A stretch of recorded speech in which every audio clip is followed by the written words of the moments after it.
Dr. Tobe, thank you for taking the time to do this today. I've had more than one agent tell me they are considering a career change, but really struggling with that decision. So I appreciate you taking the time to talk about this.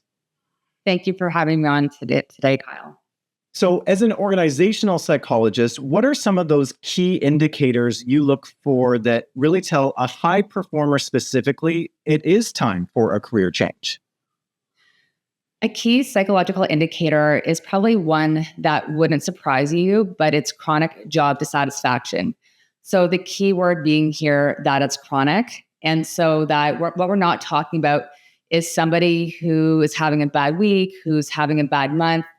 And what we are talking about, though, is someone who is experiencing a sustained period of resentment, of resistance, of dread towards their job, where that job no longer feels manageable. They may have lost like that connection to their job.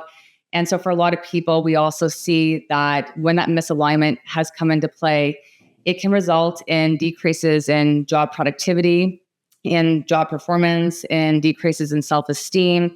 And so it's really important to see that what might have just started off as some job dissatisfaction can also result in additional issues around burnout and workplace stress. And so I think that the key question is really thinking about what are the sources of that job dissatisfaction, and really starting to think about, can you put your finger on 2 or 3 of those reasons?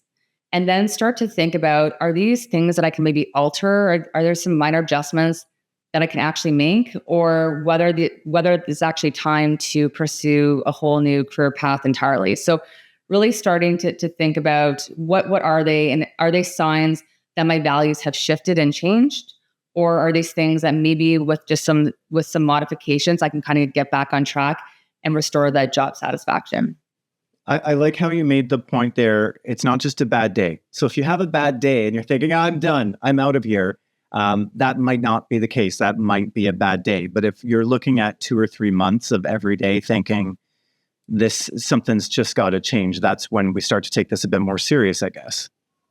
Exactly. And when it becomes more chronic, we tend to see more mental health issues that also tend to bubble up. So really, it's starting to affect people in other ways, for example, in their personal and professional lives. It's not even just professional anymore.